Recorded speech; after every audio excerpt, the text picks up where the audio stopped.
Blast को लेकर मुख्यमंत्री भगवंत मान का बड़ा बयान आया है सामने और उन्होंने कहा है कि कई गिरफ्तारियां की गई हैं इस मामले में। डीजीपी और वरिष्ठ अधिकारियों के साथ बैठक के बाद पंजाब के मुख्यमंत्री भगवंत मान का बड़ा बयान।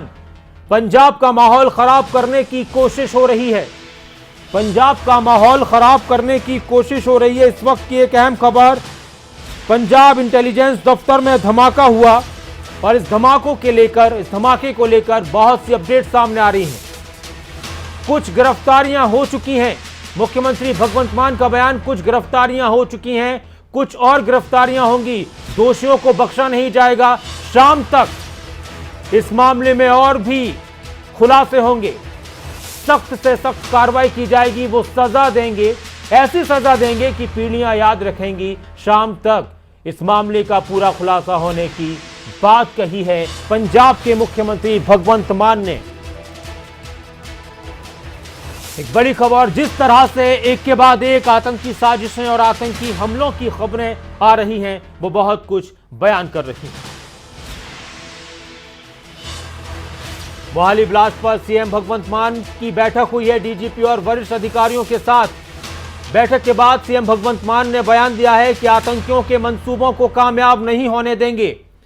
पंजाब का माहौल खराब करने की कोशिश है, दोषियों को बख्शा नहीं जाएगा, सख्त से सख्त कार्रवाई की जाएगी, ऐसी सजा दी जाएगी कि पीढ़ियां याद रखेंगी। ये तस्वीरें सामने आई है जो मीटिंग चल रही थी अधिकारियों के साथ और उसके बाद मुख्यमंत्री भगवंत मान का बयान आया। क्या कुछ उन्होंने कहा वो सुनते हैं।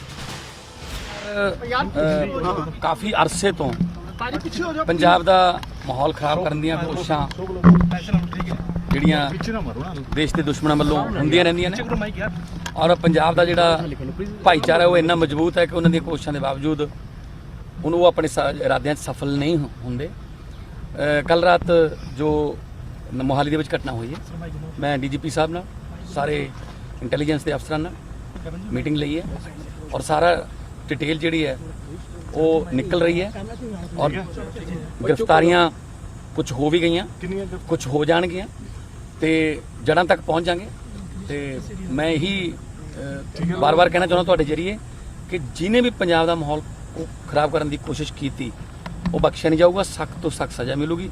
उन्होंने कई पीढ़ियां याद रखणगियां कि असीं पंजाब जिहड़ा हसदा वसदा पंजाब है उन्होंने तोड़न की कोशिश की सी ते सख्त तो सख्त सज़ा मिलूगी। आज शाम तक काफ़ी कुछ क्लीयर हो जाऊगा। तो इंटैलीजेंसी के अफसर और पुलिस के अफसर जिहड़े ने वो इस गल ते लगे हुए ने ते बड़ी जल्दी जिहड़ा है दोषी जिहड़े ने सलाखा।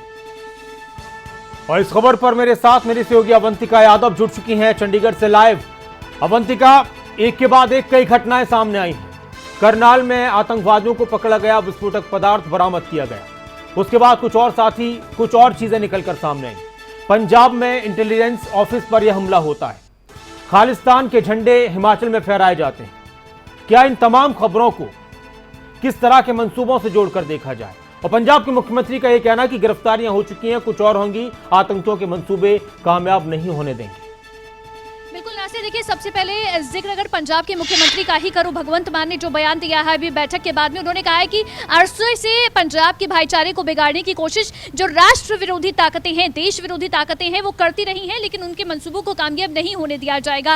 ये बड़ी बात उन्होंने कही है। देश विरोधी ताकतों का जिक्र उन्होंने किया है। जाहिर तौर पर जो अटैक हुआ, इंटेलिजेंस के दफ्तर पर अटैक हुआ है। देखिए सबसे बड़ा सवाल यहाँ पर ये उठता है कि इंटेलिजेंस दफ्तर वो होता है या इंटेलिजेंस विभाग वो होता है जिसके बाद पूरी जानकारी होती है। खुफिया विभाग सारी जानकारी देता है कि राज्य के में क्या होने वाला है। अगर राज्य के इंटेलिजेंस विभाग की बात करें तो राज्य की पूरी जानकारी उनके पास होती है, यानी कि कहां पर क्या हलचल है वो सब जानकारी इंटेलिजेंस के पास होती है। ऐसे में उसी दफ्तर के ऊपर अटैक होता है तो उसके बाद से ही पूरा ये जो सवाल है बड़े ये उठ रहे हैं कि आखिर कोई अटैक आकर इंटेलिजेंस के दफ्तर पर कैसे करके चला गया है। लेकिन बड़ी बात ये भी सामने आ रही है कि जो रॉकेट जिससे अटैक हुआ है वो 700 मीटर की रेंज उसकी है, यानी कि बहुत क्लोज से ये अटैक हुआ है, बहुत क्लोज से ये हमला किया गया है। इस पर जो अपडेट अब तक सामने आया है वो आपको बताऊंगी, लेकिन उससे पहले पहले आपने जिक्र, क्योंकि करनाल और जो धर्मशाला में बीते दिन हमने देखा, वो जो आपने जिक्र किया है, देखिए करनाल के अंदर जो 4 आतंकवादी पकड़े गए थे, अगर उसका जिक्र यहाँ पर हम करें तो उसका जिक्र इसलिए भी महत्वपूर्ण हो जाता है क्योंकि एक तो वो बबर खालसा संगठन से जुड़े हुए थे, दूसरी बात इन आतंकियों के पास जो सामग्री भेजी गई, यानी कि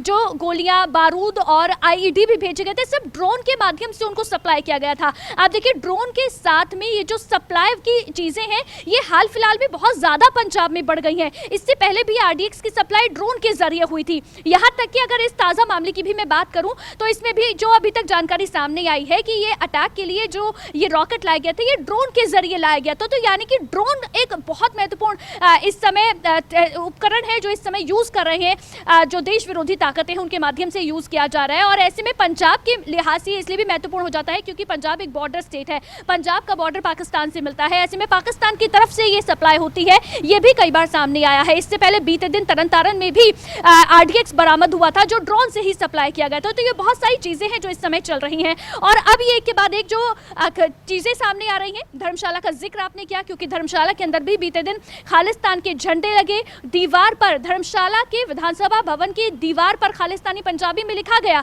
तो ऐसे में ये जो हरकत चीजें हुई हैं, चाहे वो करनाल से आतंकियों की गिरफ्तारी हो, चाहे धर्मशाला का मामला हो, और अब पंजाब के मोहाली में ये जो अटैक हुआ है, ये बहुत सारे सवाल हैं जो उठते हैं कि आखिर ये जो हलचल चल रही है या ये जो छिटपुट घटनाएं करने की कोशिश की जा रही है, इसके जरिए माहौल खराब करने की कोशिश तो हो ही रही है। लेकिन अभी ये जो मामला है, इसके बारे में जो अभी तक जानकारी सामने आई है उसके बारे में अगर मैं बताऊं तो ये जो अटैक हुआ, जैसे मैंने जानकारी दी कि 700 मीटर रेंज थी इस रॉकेट की जिसके जरिए ये अटैक किया गया। साथ ही जो जानकारी शुरुआती तौर पर जो सामने आ रही है, जैसे मुख्यमंत्री ने कहा शाम तक सब साफ हो जाएगा, लेकिन शुरुआती जो जानकारी सामने आ रही है कि 2 लोग स्विफ्ट गाड़ी में सवार होकर आए थे, सफेद रंग की गाड़ी में, तो उसमें सवार होकर आए थे जिन्होंने ये अटैक किया है। दूसरी बात, अभी जो पुलिस की तहकीकात और साथ ही इंटेलिजेंस विभाग जो इस तहकीकात में जुटा हुआ है, देखिए मोबाइल टावर इस समय पर जब जांच करनी होती है तो उस लोकेशन पर जितने मोबाइल उस समय उस टाइम पर एक्टिव थे उनकी जांच की जा रही है। तो 7000 जो डाटा है मोबाइल का वो इकट्ठा किया गया है जिसकी जांच फिलहाल पुलिस की ओर से और इंटेलिजेंस विभाग की ओर से की जा रही है। जयवंतिका।